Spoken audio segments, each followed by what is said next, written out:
24 ചാനലിനെ സംബന്ധിച്ച് അവർക്ക് എങ്ങനെയാണ് ഇങ്ങനെ തട്ടിപ്പ് നടന്നിട്ടുണ്ടാകാമെന്ന് ഇപ്പോൾ തോന്നുന്നു. ഇതിൻ്റെ ഒരു കെമിസ്ട്രി എങ്ങനെയാണെന്ന് വെച്ചാൽ ഇത് വളരെ വിദഗ്ധമായി ചെയ്യുന്ന ആളുകൾ ഇൻഡസ്ട്രിയിലുണ്ട്. ഒരു ഘട്ടത്തിൽ ഒരു ചാനൽ പ്രവർത്തിക്കും, അതിനെ റേറ്റിംഗിൽ മുന്നിലെത്തിക്കും, പിന്നെ അവർ അടുത്ത ചാനലിൽ പോകും, അവരെ മുന്നിലെത്തിച്ചിട്ട് അടുത്ത സ്ഥലത്ത് പോകും. അങ്ങനെ ഇറങ്ങി നടക്കുന്ന ആളുകളുണ്ട്. ബാർക്കിൻ്റെ ആ എന്താണ് റേറ്റിംഗ് സിസ്റ്റം തന്നെ മാറ്റാൻ കേന്ദ്ര സർക്കാർ ആലോചിക്കുകയാണ്. കുറേ കൂടി കോംപ്രഹെൻസീവായ, കുറേ കൂടി ഇൻ്റഗ്രേറ്റഡ് ആയിട്ടുള്ള ഒരു പുതിയ സംവിധാനം, ഡിജിറ്റൽ പ്ലാറ്റ്ഫോമുകളെ കൂടി ഉൾക്കൊള്ളിച്ചുള്ള പുതിയ സംവിധാനത്തെക്കുറിച്ച് ആലോചിക്കുകയും അതിനാവശ്യമായ ചട്ടഭേദഗതികൾക്കായി സർക്കാർ ഒരു ഡ്രാഫ്റ്റ് പുറത്തിറക്കിയിട്ടുണ്ട്. അപ്പോൾ അതിന് സ്റ്റേക്ക് ഹോൾഡേഴ്സിൻ്റെ ഹിയറിംഗ് ഒക്കെ നടന്നുകൊണ്ടിരിക്കുകയാണെന്നാണ് എനിക്ക് തോന്നുന്നത്. ഒരുപക്ഷെ അങ്ങനെ വരുമായിരിക്കാം. അതിനിടയിലാണ് അത് ബാർക്കിൻ്റെ ഓൾറെഡി നഷ്ടപ്പെട്ട വിശ്വാസ്യത നിലനിൽക്കുമ്പോഴും ബാർക്ക് തന്നെ റാപ്പ് ചെയ്യാൻ പോകുന്ന ഒരു സാഹചര്യത്തിലാണ് ഇത് വരുന്നത് ആലോചിക്കുക. ഇനി മറ്റൊരു പ്രശ്നം, ഇപ്പോൾ 24 ചാനലിനെ സംബന്ധിച്ച് അവർക്ക് എങ്ങനെയാണ് ഇങ്ങനെ തട്ടിപ്പ് നടന്നിട്ടുണ്ടാകാമെന്ന് ഇപ്പോൾ തോന്നുന്നു. അവർക്ക് മുമ്പ് തോന്നിയിട്ടില്ലേ? ഇപ്പോൾ അവർക്ക് എങ്ങനെയാണ് അത് തോന്നിയത്? അത് അതിൽ രസം എന്താണെന്ന് വെച്ചാൽ ഇതിൻ്റെ ഒരു കെമിസ്ട്രി എങ്ങനെയാണെന്ന് വെച്ചാൽ ഇത് വളരെ വിദഗ്ധമായി ചെയ്യുന്ന ആളുകൾ ഇൻഡസ്ട്രിയിലുണ്ട്.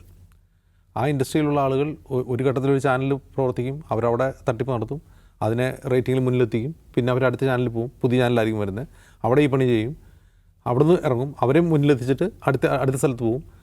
അങ്ങനെ ഇറങ്ങി നടക്കുന്ന ആളുകളുണ്ട്. മുന്നിലെത്തിച്ചിട്ട് അതായത് പുതിയ ചാനലുകൾ ഉണ്ടാക്കുക, ആ ചാനലുകളെ വളരെ പൊടുന്നതിനെ മുന്നിലേക്ക് എത്തിക്കുക.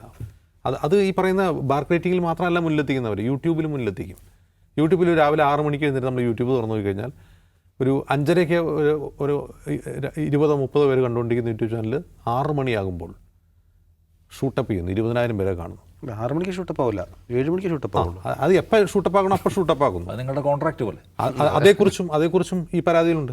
അതേക്കുറിച്ച് അവർ ആ പരാതി ഫോൺ ഫാമിംഗ് അത് ഈ ചാനൽ കാണുന്ന മലയാളം ചാനൽ കാണുന്ന വിയറ്റ്നാമിലും തായ്ലൻഡിലൊക്കെ ഇരുന്നാണ് ആളുകൾ കാണുന്നതെന്നാണ് പറയപ്പെടുന്നത്. അപ്പോൾ ഇത് വിദഗ്ധമായി ചെയ്യുന്ന വളരെ ചുരുക്കം വ്യക്തികൾ ഈ ഇൻഡസ്ട്രിയിലുണ്ട് എന്നാണ് ശ്രീകണ്ഠൻ നായർ KTFൻ്റെ ഒരു യോഗത്തിൽ മറ്റോ പ്രസംഗിന്ന് നമ്മൾ കേട്ടിരുന്നു. അപ്പോൾ ഈ വ്യക്തികൾ ആരാണെന്ന് അദ്ദേഹത്തിന് ആ വ്യക്തികൾക്കെതിരെയാണല്ലോ പരാതി കൊടുക്കേണ്ടത്. ആ വ്യക്തികളെ ചൂണ്ടിക്കാട്ടണമല്ലോ, ആരാണിത് ചെയ്യുന്നത് എന്നുള്ളത് ചൂണ്ടിക്കാട്ടണമല്ലോ. അപ്പോൾ ഈ കുളിമുറിയിൽ ആരൊക്കെയാണ് നഗ്നരായിട്ടുള്ളത് എന്നുകൂടി അറിയണമല്ലോ.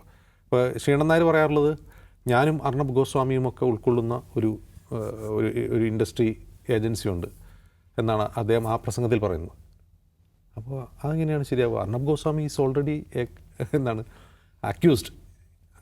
ഈ വിഷയത്തിൽ അർണബ് ഗോസ്വാമി ഓൾറെഡി അക്യൂസ്ഡാണ്, അദ്ദേഹത്തിൻ്റെ ഒരു കേസുണ്ട്. അപ്പോൾ ശ്രീകണ്ഠൻ നായർക്കും അർണബ് ഗോസ്വാമിക്കും ഒക്കെ ഇതേക്കുറിച്ച് പരാതി ഉണ്ടെന്നാണ് പറയുന്നത്. അത് ഇതിൻ്റെ ഒരു അത് കണക്കൊന്നും അങ്ങോട്ട് ശരിയാവുന്നില്ല ആ ആരോപണത്തിൽ.